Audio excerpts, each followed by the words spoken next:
Olá! Na aula de hoje, vamos falar um pouquinho mais sobre o que vem a ser o direito civil constitucionalizado. Vem comigo que eu te explico um pouco mais. Quando falamos sobre a constitucionalização do direito civil, parece que estamos falando de um paradoxo. Afinal, o direito civil é ramo do direito privado e o direito constitucional é ramo do direito público. Então, como poderíamos misturar os dois? Para entender isso, primeiro precisamos compreender o conceito de constitucionalização do direito civil. A constitucionalização do direito civil, na verdade, nada mais é do que a necessidade de se ler e interpretar os dispositivos do direito civil conforme a nossa Constituição da República. Por que isso? Porque a Constituição é a nossa lei maior. Todas as demais legislações devem estar de acordo com o que nos diz a Constituição.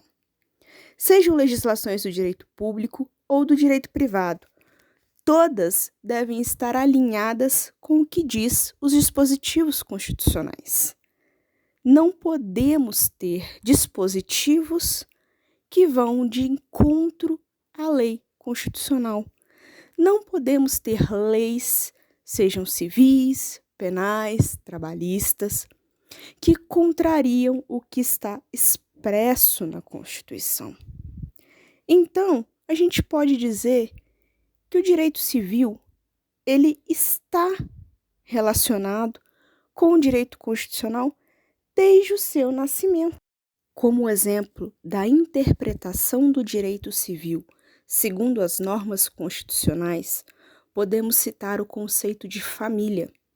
No Código Civil, o conceito está no artigo 1565, que nos diz que, pelo casamento, homem e mulher assumem mutuamente a condição de consortes, companheiros e responsáveis pelos encargos da família.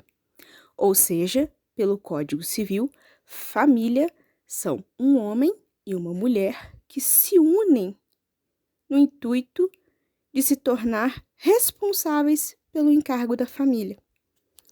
Já a nossa Constituição, no artigo 226, parágrafos 3º e 4º, nos diz que, para efeito da proteção do Estado, é reconhecida a união estável entre o homem e a mulher como entidade familiar, devendo a lei facilitar a sua conversão em casamento.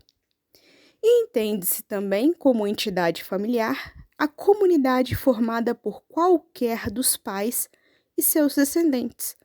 Ou seja, a Constituição nos diz que a família pode ser composta não só por um homem e uma mulher e os seus filhos, mas uma avó e seus netos, uma mãe e seus filhos, um pai e seus filhos, um tio com seus sobrinhos.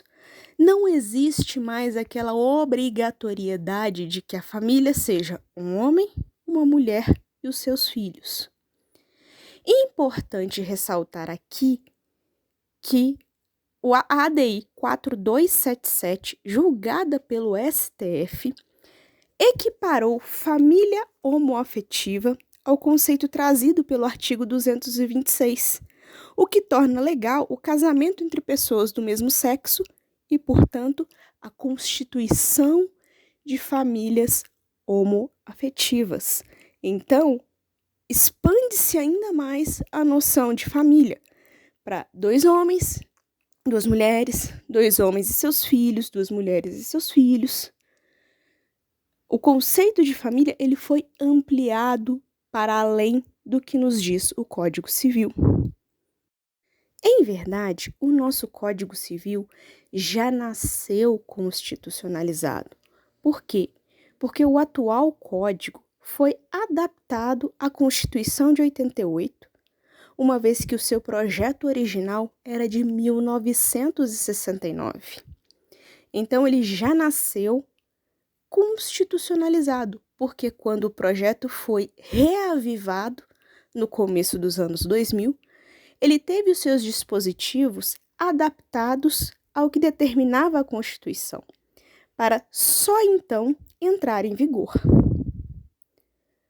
outro exemplo que podemos citar da constitucionalização do direito civil é a dissolução do casamento.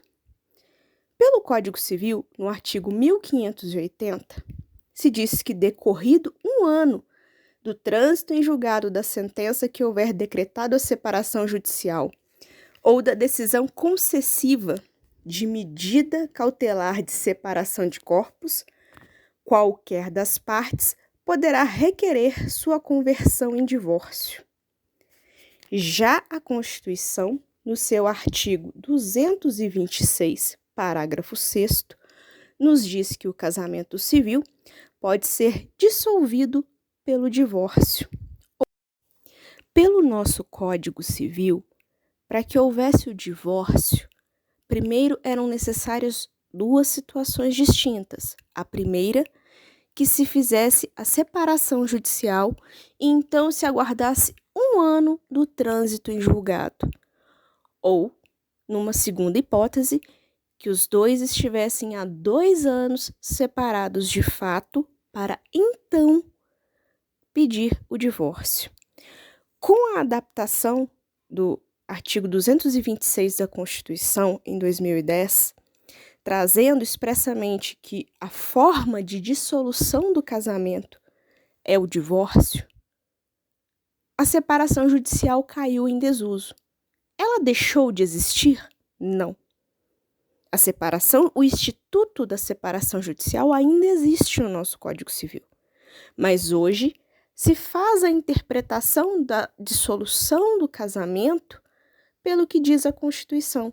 Então não se precisa mais primeiro pedir a separação judicial, esperar um ano para então convertê-lo em divórcio, ou ficar 2 anos separados de fato para então pedir o divórcio. É possível pedir o divórcio diretamente. E isso traz um benefício muito grande, porque pense só o que seria você precisar esperar para dissolver algo que já não se adequa à sua vida, já não é mais o seu desejo. É arrastar uma situação desagradável, desconfortável para ambas as partes. Então, essa nova interpretação, ela permite uma agilidade maior para encerrar algo que é de comum acordo entre as partes ou que se adequa ao que as partes necessitam naquele momento. Espero que vocês tenham gostado e até uma próxima.